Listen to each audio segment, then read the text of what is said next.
Good evening everyone, this is our fifth video. Fourth video में थोड़ा सा issue आ गया।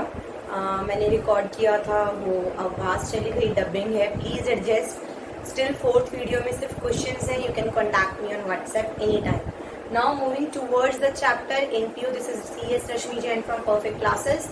I am going to teach you the accounting treatment of some important items. मैंने यही बताया था कि चैप्टर 10 नंबर का है, वेरी इंपॉर्टेंट। इसमें बहुत सारे कुछ टुकड़ों में है, उसको हमें कंबाइन करके पूरा क्वेश्चन दिया जाता है। हमें रिसिप्ट्स एंड पेमेंट अकाउंट दिया जाता है, उससे हमें इनकम एंड एक्सपेंडिचर और बैलेंस शीट दी जाती है। इनकम एंड एक्सपेंडिचर अकाउंट में बहुत सारी आइटम्स ऐसी होती हैं जो माइंड बॉगलिंग होती हैं, जो हमें थोड़ा कंफ्यूज करती हैं, जिनमें थोड़ा बुद्धि यूज करने की आवश्यकता होती है। रेंट आ गया, सैलरी आ गई, इलेक्ट्रिसिटी बिल आ गया, तुम सबको पता है, दीज आर रेवेन्यू रिसिप्ट्स। ओ रेवेन्यू एक्सपेंडिचर तुम फटाफट एक्सपेंडिचर में डाल दोगे, बट जहां बुक्स आ गई वहां बच्चा कंफ्यूज होता है। Books are not revenue expenditure, it is a capital expenditure, इसलिए वो बैलेंस शीट में जाता है।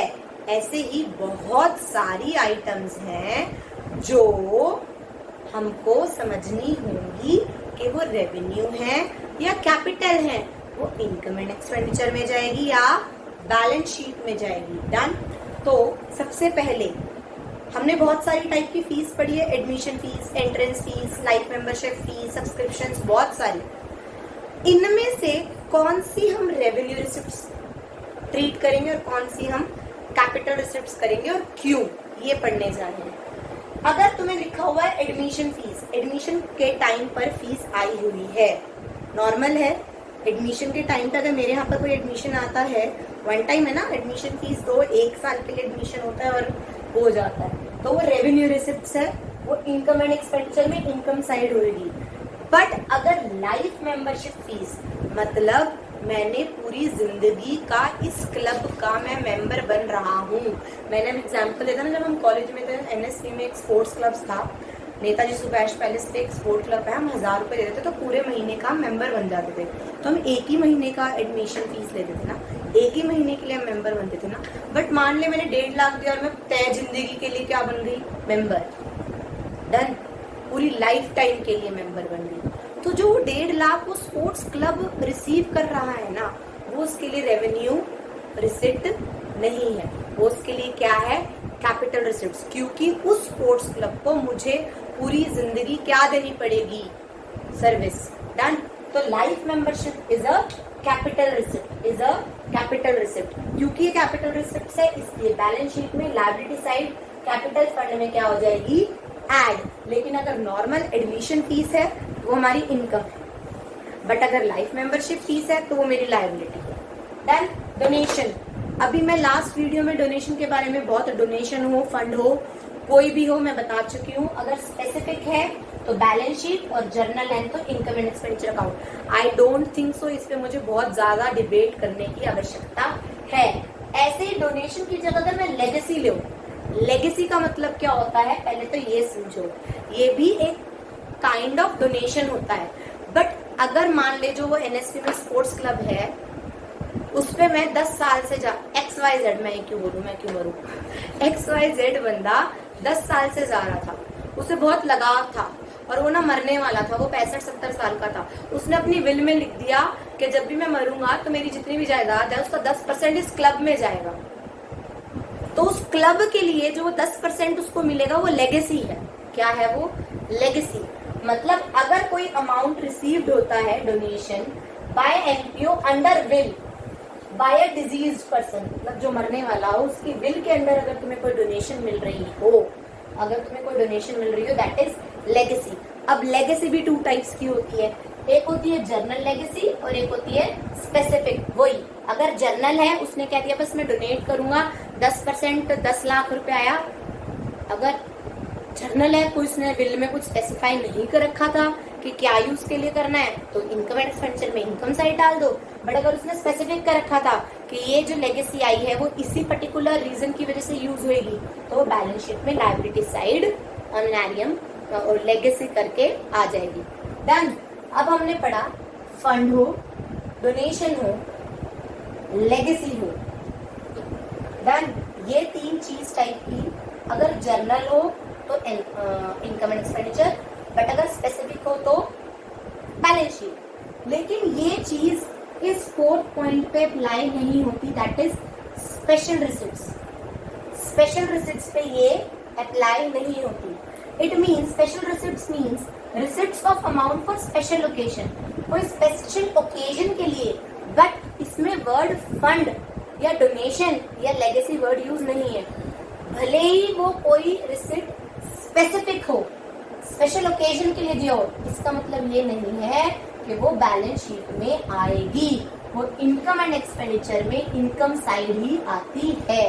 अगर कोई रिसिप्ट्स आई है तो वो इनकम एंड उस साइड ही आती है।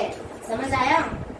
इसमें क्या होता है, फॉर एग्जाम्पल कोई भी मान लो, मुझे क्या एग्जाम्पल दो, स्पोर्ट्स क्लब में ना एनुअल डिनर करवाना था, तो मैंने दे दिया, चलो यार 1.25 लाख रुपए डिनर के लिए स्पेशल रिसिप्ट दे दी। मैंने कोई फंड नहीं दिया, कोई स्पेसिफिक फंड के नाम से नहीं दिया, डोनेशन के नाम में। मैंने कहा चल एनुअल डिनर मेरी तरफ से करवा लेना।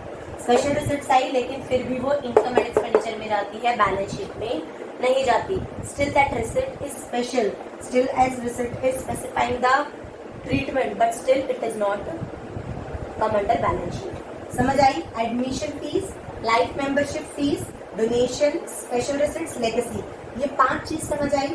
ग्रांट हमेशा कोई भी टाइप का ग्रांट जो होता है, जो गवर्नमेंट के टाइप से मिलता है, पर्टिकुलर पर्पस के लिए मिलता है, वो कैपिटल रिसिप्ट होती है, बैलेंस शीट में जाती है, liability side. Done. Sale of old newspaper, अगर मैं न्यूज़पेपर खरीद रही हूँ तो वो रेवेन्यू एक्सपेंडिचर है, और अगर उसे बेच रही हूँ तो वो रेवेन्यू रिसिप्ट्स है। अगर मैं मैगजीन्स खरीद रही हूँ तो वो मेरा आम खर्चा है, खर्चे में आ जाएगा। उसे बेच रही हूँ रद्दी, तो वो रेवेन्यू रिसिप्ट्स है। ठीक है, revenue receipts income and expenditure में इनकम साइड आ जाएगा।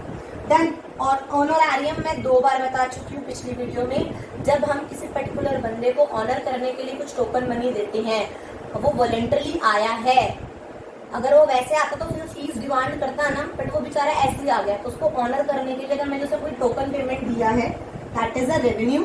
It is a token payment made to a person who has voluntarily undertaken a service. और अगर हम अदरवाइज उसे बुलाते तो ही और she will demand a fee. तो ऑनरेरियम के लिए अगर हम पे करते हैं तो वो रेवेन्यू रिसिप्ट्स होती है, इनकम एंड एक्सपेंडिचर अकाउंट में आती है। डन। अब ये तो सब आसान था। सब्सक्रिप्शन जो है वो मेरी वीडियो नंबर 6 में है, बहुत लेंथी है, इसमें हम 10, 15, 16, 17, 20 क्वेश्चंस करेंगे, तब सब्सक्रिप्शन समझ आएगा। फिर आता है तो सब्सक्रिप्शन में से जो होता है, subscription is a revenue receipts amount paid by members periodically so that उसकी membership remains alive. It is a revenue receipts और इनकम एंड एक्सपेंडिचर में आता है। बट इसमें पंगा क्या होता है कि सब्सक्रिप्शन कितना आया, कितना इस साल का था, कितना इस साल का नहीं था। ठीक है, समझ आया? Okay, done. Next one is cost of material consumed. ये भी मेरी वीडियो नंबर 7 में है कि कितना मटेरियल कंज्यूम्ड करा।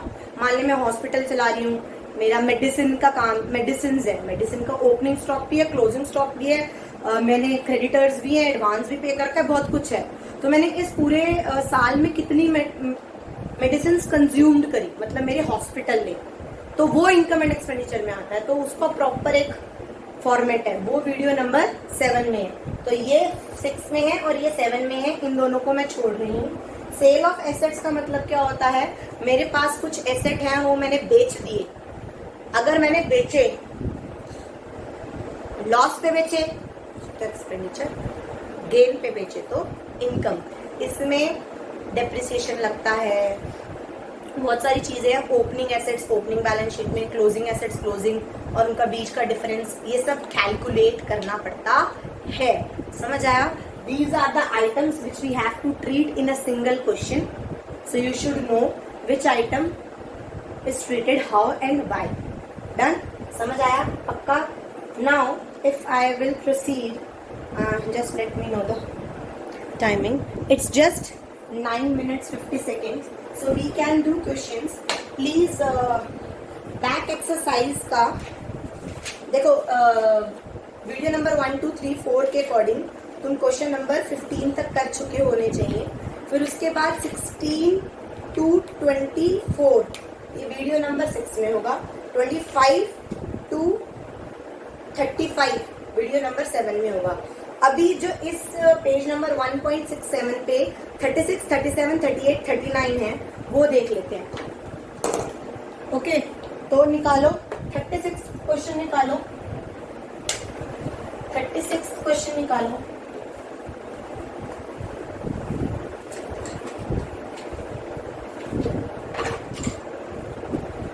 में क्या कह रखा है? 36 बैक एक्सरसाइज पेज 1.67।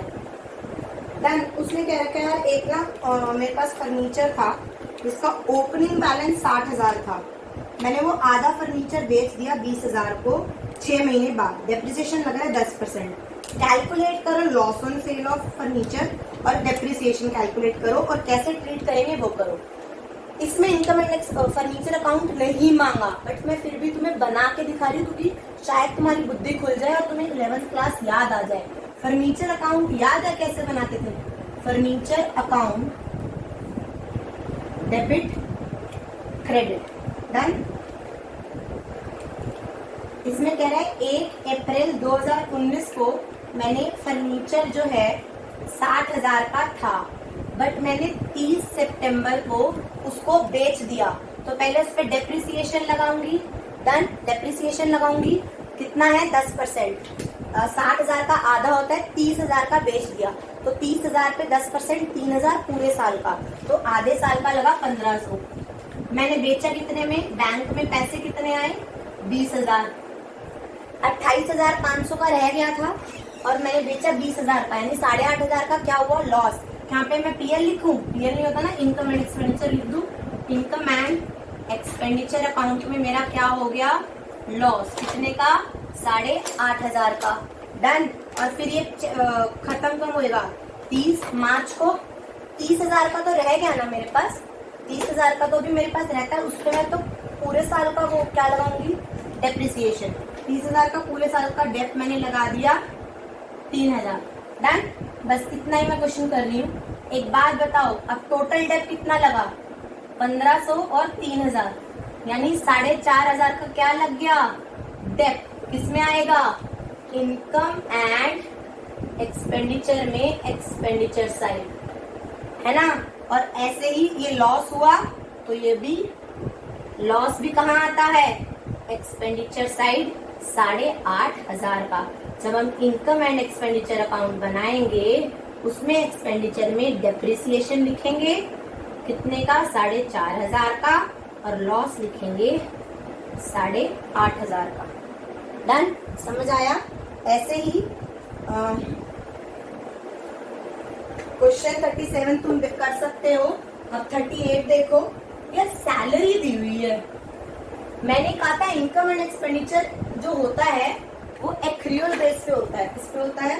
38 एक्रियल बेस पे बनता है, मतलब सिर्फ और सिर्फ इस साल की जो सैलरी होगी वो होएगी।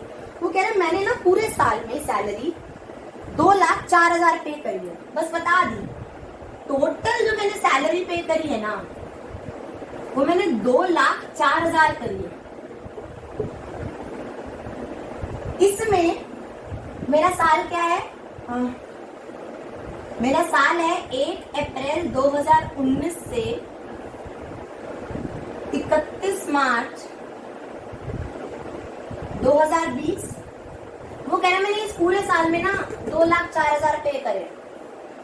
अगर मान ले मैं यहाँ कह रही हूँ इस साल के एंड में आउटस्टैंडिंग इतना है, अगर मैं इसके अंत वाले 31/3 को कह रही हूँ मेरा आउटस्टैंडिंग सैलरी इतना है, मतलब मुझे इस साल देनी चाहिए थी ना, और वो मैंने नहीं दी, मतलब मुझे ऐड करना चाहिए outstanding salary at the end of the year, end of the year. और अगर यहाँ इस साइड अगर कुछ प्रीपेड है, साल के अंत में प्रीपेड है, तो यानी वो अगले साल के प्रीपेड है ना, इस साल के तो नहीं है, तो वो मुझे माइनस करने चाहिए। अगर प्रीपेड सैलरी है at the end of the year, year के एंड में आउटस्टैंडिंग और प्रीपेड दिए हुए उनकी ट्रीटमेंट समझ आई।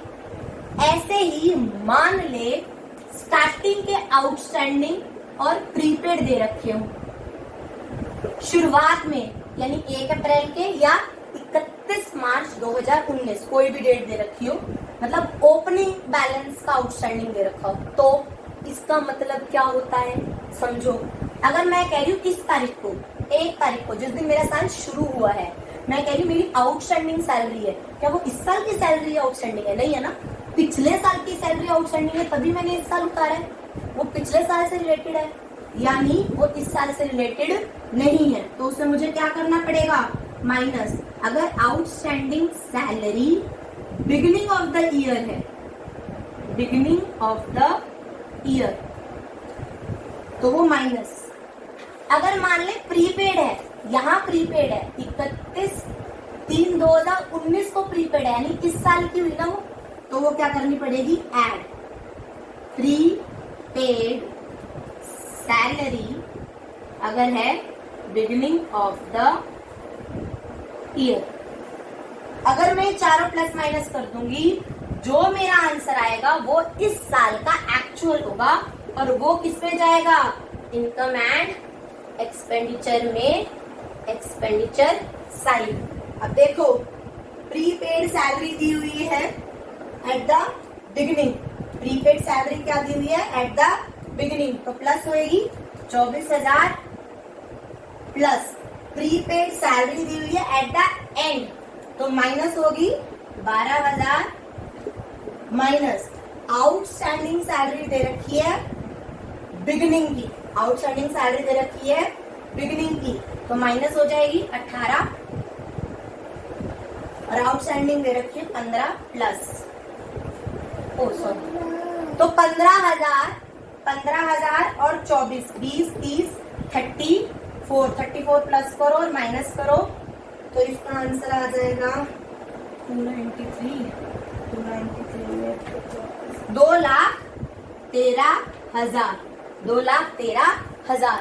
तो ये 2,13,000 मेरा एक्चुअल इस साल का है, समझ आया यार? मैं रटवा भी सकती हूँ, बट आपको समझ आना चाहिए, ठीक है? Thank you very much. मुझे पता है ये कंसेप्ट समझ नहीं आएगा, इसको 2 या 3 बार रिवाइंड करके देखना। Still if you have problem, contact me on WhatsApp. Thank you very much, have a nice day.